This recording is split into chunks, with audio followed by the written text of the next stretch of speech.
Hello, it's Sarah Buck, and this is the week 3 discussion topic. For this, I have chosen scenario 1. The client is a new mother suffering from postpartum depression. She is expressing to you how incapable she feels as a mother and is having a really hard time engaging with her child. This obviously is a very tough one because within our hegemonic structure, that time when you've just given birth to, I'm assuming in this scenario, it is her first child, you are supposed to be reveling in motherhood and, drinking it all in, and just, it's supposed to be the most joyous time in your life, and that's not true for everyone. Especially if you are suffering postpartum depression, it's very difficult. Your hormones are going crazy, and that's going to affect your mental health. As a counselor, my job would be to let her know that motherhood, especially motherhood directly post-birth, can look different for everyone. That there's nothing necessarily wrong with her or her ability to be a mother because she's experiencing this weird disconnect from her infant. The thing that she will probably have already heard from her doctor, from pediatricians, from all the people they send into the birth suite when the baby's born, right? It's a lot. As somebody who's had 3 children myself, I personally have had severe postpartum depression with one of them, and every time I've had a child, I have become very overwhelmed with the amount of information, and honestly, I'm going to be honest, with the amount of support you're offered in the hospital. It can be overwhelming. It can trigger a lot of antisocial feelings. It can trigger a lot of depression. One thing that she would have already heard is that it is very important for that infant to connect and bond with its caregiver, its primary caregiver, or caregivers.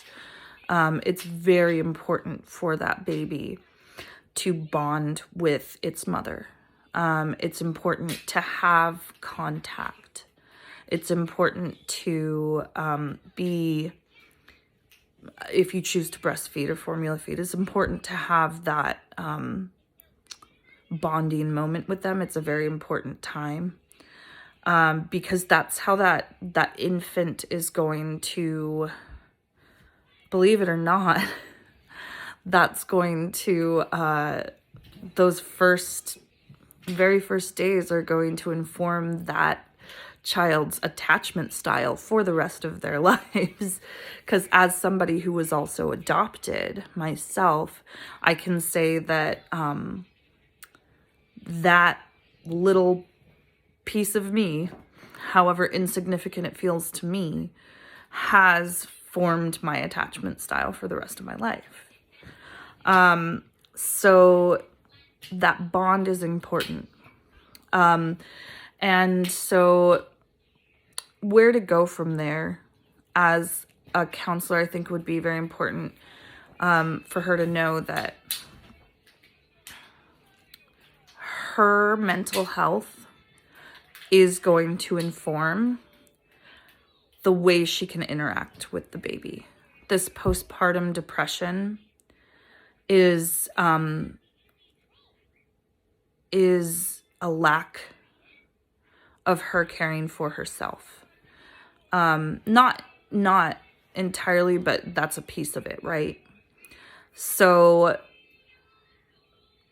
to say, it's going to be a lot easier to interact with that baby and to bond with that baby if you're taking time for yourself. And that can mean some very big decisions.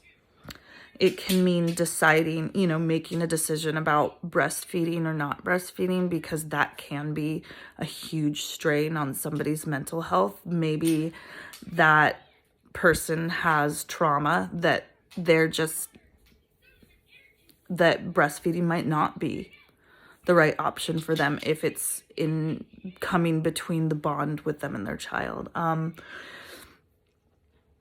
It could be the decision to have somebody come and help them, you know, with this early time of life. There's a lot of different things, and that person has to reflect and be like, you know, how can I take time for myself while also being a new mom?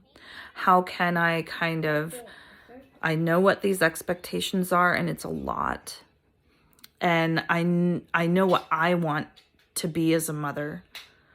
So what is it in my current life and routine that's keeping me, like, what is that one thing I could do for myself that's going to take enough of this pressure? Because there's so much social pressure. There's so much going on. There's so many expectations, not just from the baby, but from everyone around you. What is that? What can you do to maintain your self-esteem, your sense of self? A lot of times people who are new mothers, like, have this moment of, like, losing themselves, and that puts them into, like, losing their identity. So what can you do to maintain that sense of self, sense of self-awareness, sense of self-care, sense of self-esteem? And that little piece that you work towards to maintain yourself is going to help you connect with your child. It's going to make you, taking care of yourself makes you a better parent. Because if you give everything without any thought to putting more back into yourself, filling up your own cup, you're going to be miserable. So I guess that would be my first conversation as a counselor, is to assure her that this is hard. And postpartum depression is no joke. It's not a cute little thing that women go through. It's serious, and to take care of herself. And that will lead to happier bonding moments with that babe.